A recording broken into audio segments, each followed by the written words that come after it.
So you describe how you think the dream house is different from most of the other providers out there. Um, I think the main difference comes from the lineage that we came from. So Ibogaine first got recognized by accident, right? Howard Lotsoff, 19-year-old kid,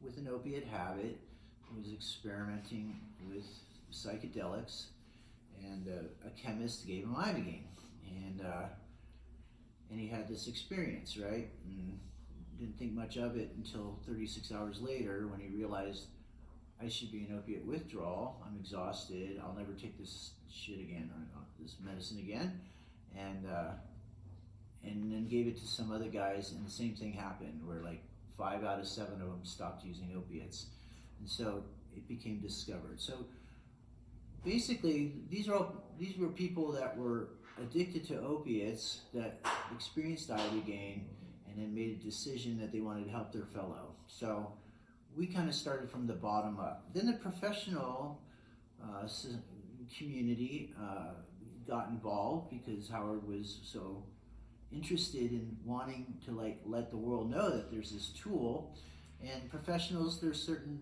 handful of professionals that were attracted to it. And so there was a division in data collectors trying to prove the efficacy of Ibogaine, and then the rest of us who'd all taken Ibogaine and knew it worked. So I think that's one of the most defining elements of okay, we're part of the litter of kittens that took Ibogaine, and something profound happened to us that we wanted to stay close to it. And there's a handful of us providers that are still involved with this. It's been 20 years, that have been trying to work with other fellow addicts as their primary motive of making Ibogaine available. We didn't want to turn it into a pharmaceutical. That's just all out of our reach. I'm glad to see that in the last 5-7 years that a lot of new interest in the use of Ibogaine for addiction interruption is being studied, and they're starting to collect a lot more data on the other aspects and benefits that it has to offer.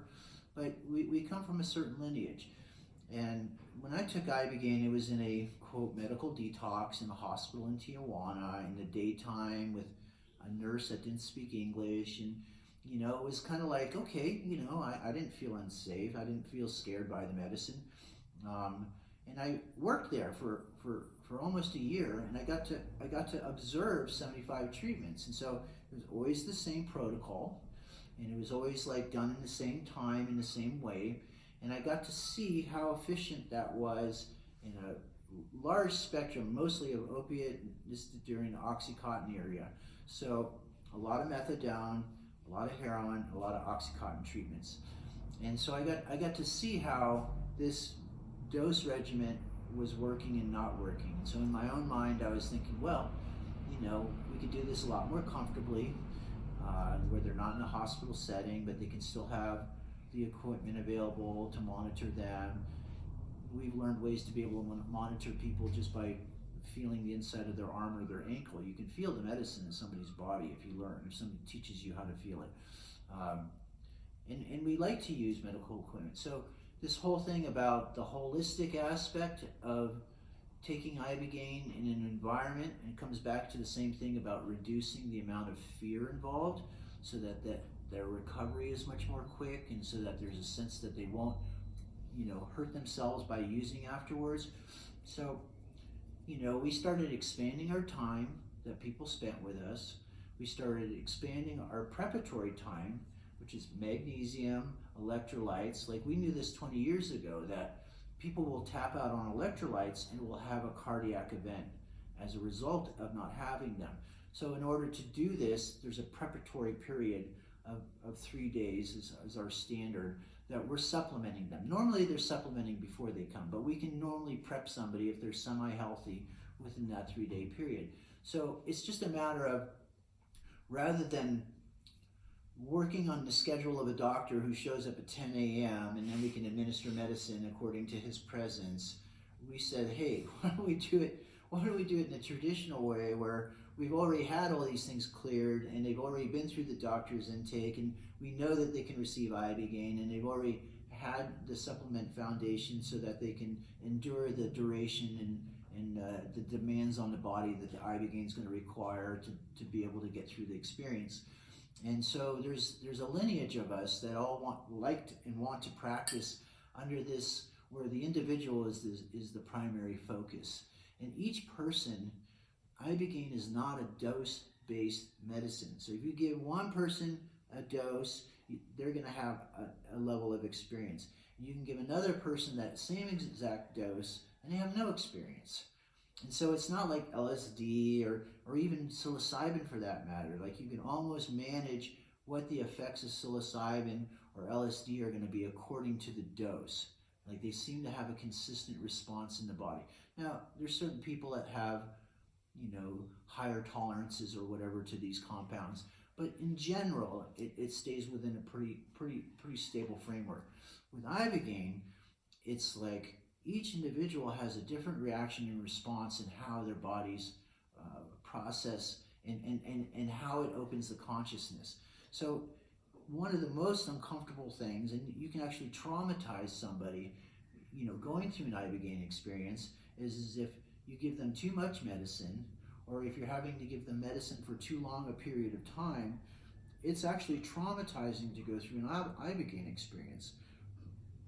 The idea is to stop creating trauma in people's life.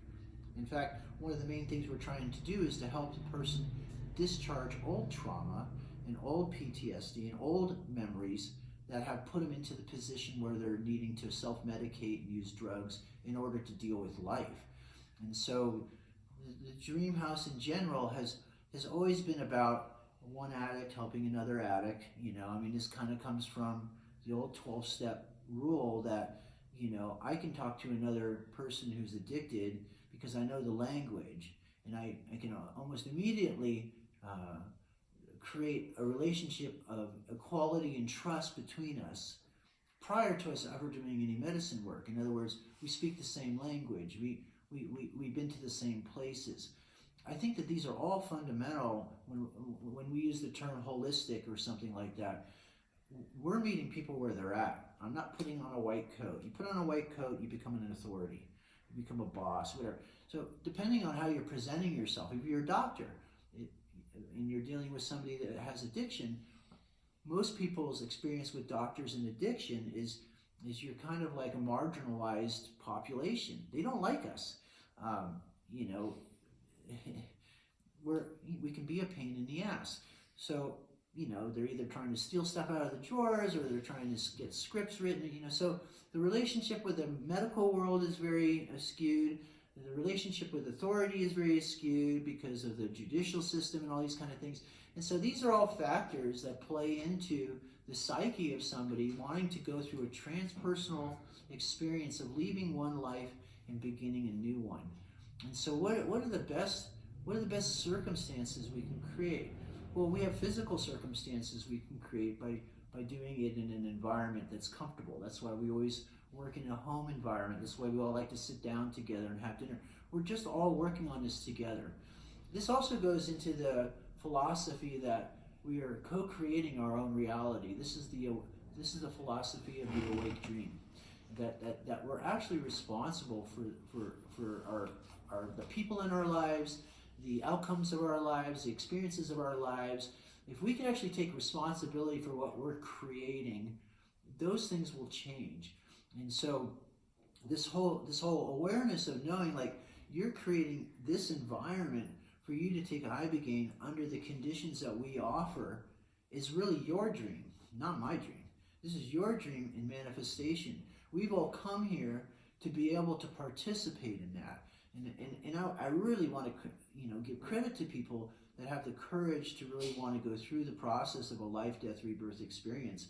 Because when you go through transpersonal experience, there is no more buffer.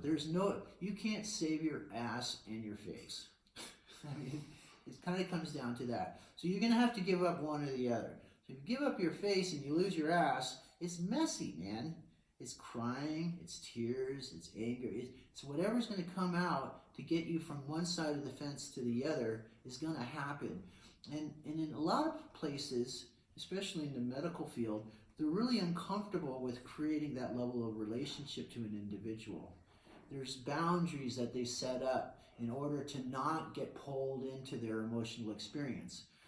I don't know how effective that is for people's healing and for people's, basically recovery and making a transpersonal transition from one life to another.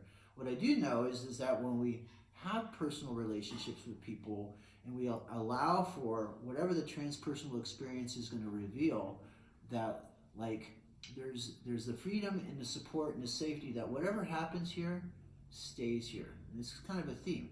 What happens in Mexico stays in Mexico.